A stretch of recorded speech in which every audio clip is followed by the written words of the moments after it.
Hello people. This week I have a new setup. So you might hear clicking and things of this nature, and it's because instead of an iPad on some books, I now have a computer. Yes. So this is on a webcam with a webcam microphone, etc. And this will be my first time editing on this one, so we'll both see how it goes. I hope it goes good. I hope this is even recording. Okay. This week I read The Demon Soul. Look at that. Look at that cover. Look at that cover. This is part two. This is part two of the... I'm trying to think when it's actually written right here. This is part two of the War of the Ancients Trilogy. I did book one earlier. You can find it. Book two. So first, obviously, do you need book one? Saw a weird glitch there. Do you need book one? You don't. You don't need book one. This does a phenomenal job of catching you up on all the pertinence of the story fairly quickly, too. And it does it in a very unencumbered way. So even if you read book one, you're not going to be bored by page after page of review of stuff you already know. Second obvious question. This being a World of Warcraft property is, do you need to have played the games? And I would say no. This book's very self-contained. It covers its own subject matter fairly well. But I will say that sort of in the same vein as the Silmarillion or the Appendices. After you read Lord of the Rings once, if you're still interested, and you go and read the Silmarillion, and then you read the Appendices, obviously you've read The Hobbit. That's a given. And then you go back and reread Lord of the Rings, there's this added bonus that comes with knowing all this background information. This book is a lot like that. Your World of Warcraft is very lore rich. Now, I played the game some, but I think I've read and watched more lore videos than I've played the game. So I do come knowing a lot of that excess, and I will say all of the excess makes all of this book that much more enjoyable. So, do you have to do that homework? No. Does it reward that homework? It really, really does. It really does. We start with Yogg-Saron, the Earth Warder. Now, I absolutely love all of the names in this book. Manaroth, Yogg-Saron, Nozdormu. Who's this other cat? Ashara, Malfurion. I mean, all the names in this book are great. Just FYI. But some of the fun in this story is sort of ancient times dealt with. So if you read like Norse mythology and things like this, you will have people interacting with the gods. This gives you kind of those vibes without being, I guess, so serious. Because Nozdormu, Yogg-Saron is, we know because of the lore that it's Deathwing. This is a big, major character in the story. He does major things. But it's always, there's always a question of how these things originated. Legendary characters. How did this god go from the Earth Warder, which is to just manage the land, to this twisted thing that destroyed, that broke some of the earth? How did we get to these spots? this book walks you through these events. This is the fun of it. So you see him at the very beginning. He's trying to make a what they call the Dragon Soul, which is a weapon to destroy the Burning Legion. And again, if you need to be told the Burning Legion is bad, then I don't know if I can help you. They're the big enemy here. But he's hearing voices in his head. So again, if you know nothing of the lore, the fact that a dragon, that may be like a dragon god, is hearing voices, you already know this isn't a good thing. Not a good situation. And we have this hidden element of him tricking the dragons into helping him, while we know the whole time he has this ulterior motive. Very fun to walk through. I'll say that a lot in this, where you walk through these events in a very fun way.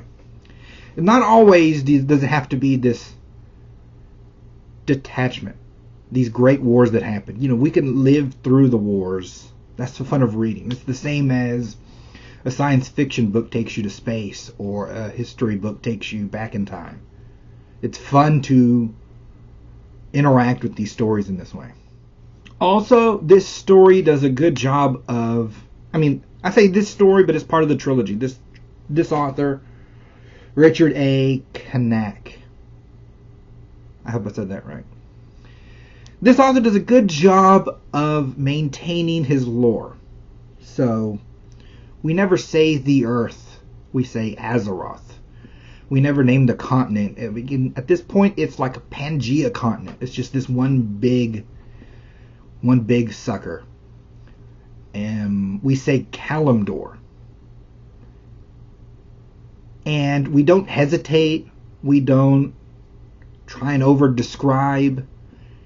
We just trust that the reader's going to pick up on the context clues of what we're talking about. I really like that. Our story bounces. I say bounces. It's not back and forth. It's just like a ball rolling down the stairs. So once some sort of thing is covered, we sort of don't cover that ground again through another character. It's just we move through the characters to move through our story. Very efficient. So it'll go sort of Deathwing, now Therion, as they say. What's his name? Draxus? Broxagar. I don't know where Draxus came from. We go Broxagar, Ronin, Malfurion, Illidan. We bounce between our characters. These are some of them. And one of them ends up being Queen Azshara in Zen Azshara. Zen Azshara is the great night elf city. Queen Azshara is the top dog, the top night elf queen of the strongest night elf city. They built this city around the Well of Eternity, massive power of magic, and this is the cause of all our problems, because she comes across very royal, but she's the one who invited all these evils in. It's your your classic humans dealing with the gods. She was seduced by the old god, Sethune, Yogg-Saron, etc. Again, some of this isn't in the book, but it'd be overcomplicated. It'd weigh it down. It's a very efficient book. It's not weighed down by things that would take too long to explain. So they just say, like, Ancient One or Holy One or something, like when the evil entity is talking gloriously about some power one, it doesn't take much of a logic leap to go, there's a greater power here. This is just a lieutenant. This is a commander. Even the scale of our problem could get bigger if this other entity gets through this portal that this lady opened. It does a great job of threading this needle. Of course, if you know Yogg-Saron, it just makes it funner. It also is pretty fun to know, like, okay, lore-wise, I do know this, that at this time, you have one big Pangea-like continent. that's basically run by trolls. There are a bunch of factions of trolls, which if any of y'all know of one of these World of Warcraft books that covers this sort of in detail, I'll take that as a trilogy too. But I know there's, what is it? Gurabashi, Amani, Zandalar. There's multiple different type of troll kingdoms. One of the kingdoms is around this Well of Eternity. Those trolls, playing with magic, then become the Night Elves. These Night Elves become the ones we're dealing with now. Our Illidan, our Malfurion, our Azshara. They become the Night Elves. Now, I know because I've played the game, that because of this, and I don't know how this exactly happens, but because of this situation, this well is going to get blown up. And so the continent is going to get blown into, and that's the game you end up playing with to begin with. And so I'm sitting there, I'm like, the elves had it pretty sweet off, and they jacked up everyone else's crap playing with this. It's really, the elves are a lot at fault for a lot of the problems that we have to deal with in Kalimdor. I like the elves, but I'm like, I don't know if that's ever, I don't know if they put that across well enough in the story. Like, look, like, what is it? The ancient world was destroyed by these people. It's not right.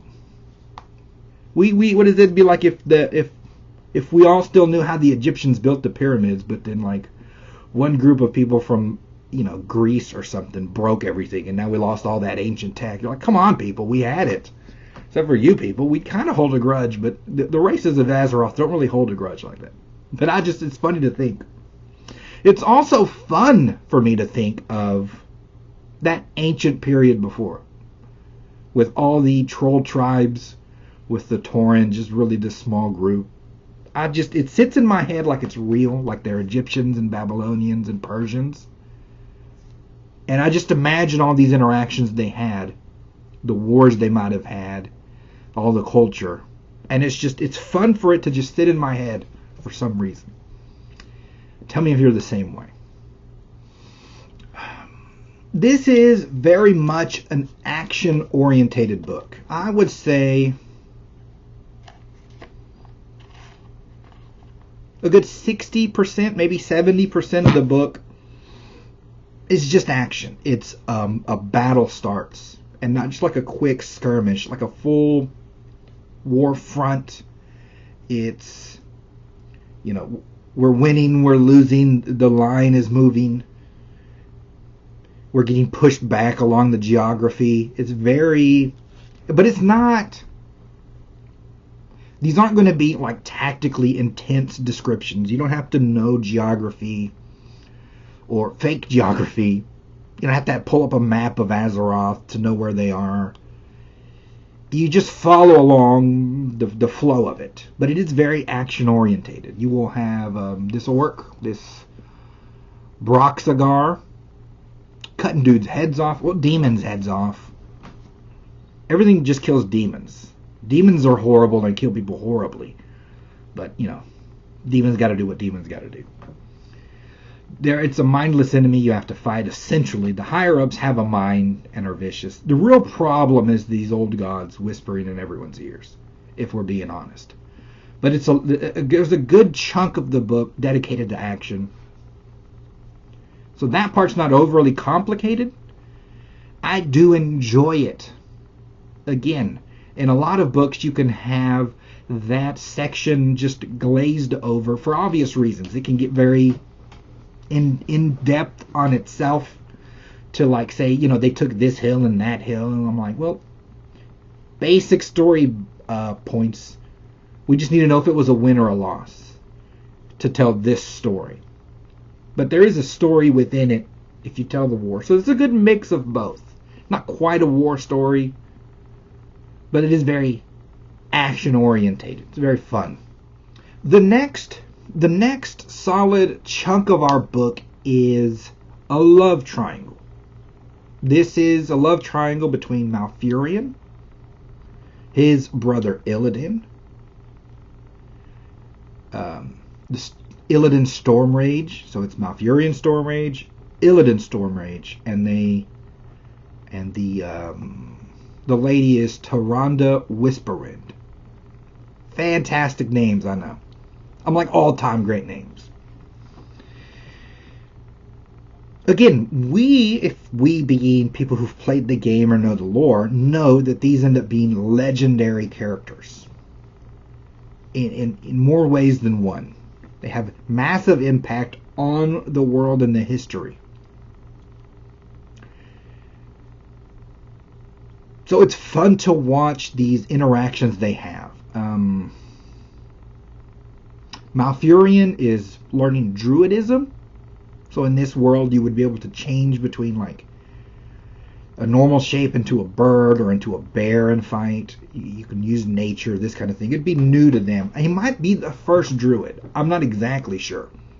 But it's him dealing with demigods. He's learning this from demigods. And I mention that because a lot of times we lose scale. We lose scale in the leveling.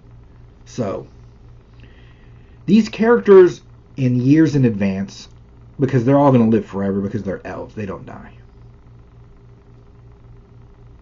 They aren't more powerful than you, or their power's not derived from just age, because, that seems unfair to me, and it's kind of lazy. And it's uncreative, I think. Their power comes from interactions and experience. The fact that they were there at the Well of Eternity. The fact that they fought Manaroth. These demons. The fact that they fought against and with dragons. These experiences are what make them greater than the normal citizenry of Azeroth. And it balances on this large scale in a really great way. And it's fun to see them as, in their younger selves. These are the formative years that then their story takes on its life and has its ramifications. So Malfurion's learning Druidism. He becomes the leader of the Night Elves. Tyrande is seemingly blessed by Elune more than others, and is as great a healer as she is warrior. She's like Galadriel in a lot of ways. And then we have Illidan, who is if you watch Naruto, he's like Sasuke. He's very pretty. He's a cool kid. He has all the talent, but he's emo for no reason, and is sort of on the losing side. What can you do? He's faded. He's just fated to lose, maybe. His whole thing is he was born with these golden eyes, and that's supposed to mark him for greatness, so that when he wants to tell Tyrande that he loves her, and of course she doesn't love him, heart wants what it wants, and she likes sort of the aloof, also pretty Malfurion. So it's a win-win for her, but for him, he's on the outs, and he's heartbroken. And he, instead of Druidism, is very deep into magic. Again, it has massive ramifications on the story, but here, it's just this great love triangle that then has these ripple effects throughout our story. The third sort of leg of the stool here is our overarching story. On the ground is this love story that's in the moment. The battle against the Burning Legion that's very much in the moment. But we're dealing with the old gods, and they don't have to play by normal rules because they're gods. So what I think something's happened with the timeline. Nozdormu is the aspect of time. So in like God form, he controls the timelines. He monitors them, watches them like it's his garden. He's just a golden dragon that can do that. In the start of book 1, something's happened to him, and it's something in the timeline. And so he sends Corielstrasz back in time. Corielstrasz goes with Ronan, a mage from Dalaran, a magical city. Again, if you like fantasy, you're just eating all of this up. I don't have to say but 5 words, and you're like, sign me up. Magical cities? Yes. So he's a human, a dragon, again, because he's a god or like a demigod. He can be a dragon and just huge, or like the shape of a dude that looks like an elf. They get to pick. So he goes with him, and they end up going also with Broxagar the orc. These 3 are from the future. Now you would think the time travel would ruin this. Here's how they get around it. It's really cool. It's really smart. In the course of the battles, which again, if they didn't have this tie, they may be less interesting than you'd like. Meaning they would tie less to our main story than they should. But what they do is they will be fighting characters, and like one of them is a Houndmaster. He kills the Houndmaster. Now Furion does. Now our cats are 3 from the future. Know these names. These things are part of history. They know what should happen. And they also know that this person, this demon lord, wasn't supposed to die at this spot. And so now they're seeing that there's a difference. And that makes it so they can't exactly say, yes, we win this fight, no, we lose this one. So add that to the I'm from the future, so I'm not supposed to say anything vibe they have to walk around with, and you get a very complicated time travel story that locks itself in a kind of way to not just always be concerned with a paradox. So in a sense, they can fail. The old gods would then win, rewrite history where they don't lose, and control the world. This is sort of, they understand that the scale that they're fighting for isn't just the battle. It isn't just this Night Elf kingdom. It's for all the history from then to where their time. They also understand that certain events are going to take place. It's like if you went back in time and part of you would say, I should stop Hitler, but the other part says, if I stop Hitler, will that bend history in a way that makes the next outcome worse?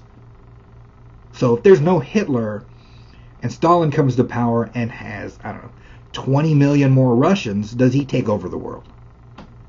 You have this horrible moral dilemma to try and work through on your own whilst you're fighting these things around you. That's what our main timeline story characters have to deal with. Makes for very, very fun, almost science fiction-y, because of the time travel aspect to this story. It's a very fun story. That's mainly those 2. Broxagar is an orc warrior. So he think like Klingons or think like samurai-esque. These really big warriors with really great codes of honor. So he doesn't much care about future or past. It doesn't really matter to him. His issue is he was in a great battle and he's the only one who survived. Now on the one hand you should say my skill means I have to survive. I have to fight as hard as possible. But I keep living, so I'm losing the glory of death and being with my comrades. That's the survival's guilt he's having to deal with. How does he function through that? It's just fun to watch an orc in action. Okay, I had a bit of an issue with the tail end of this video here, wherein it had this horrible click. And so, I'm not going to try and use this. All I mentioned here about is, though, the end of the book. The end of the book is not, it doesn't wrap itself up. So this book is very much open-ended, ties to the third, and you could know that going in. So if you don't like that, then I guess skip the book. Or you could, know that you have to buy book 2 and 3. Book 1's sort of self-contained. It gives itself a solid enough resolution. But this book does not. So you just have to know that going in. And I think then I go to my ads. You know what? That's wonky. I'm going to cut to our ads. Ad time. The ads cover it all up. I don't know what this is. I'll try and figure this out. These are my books, as usual. You can buy these books to help the channel, or you can subscribe, or you can just watch, however you like to do. All right. I will talk to you all next week.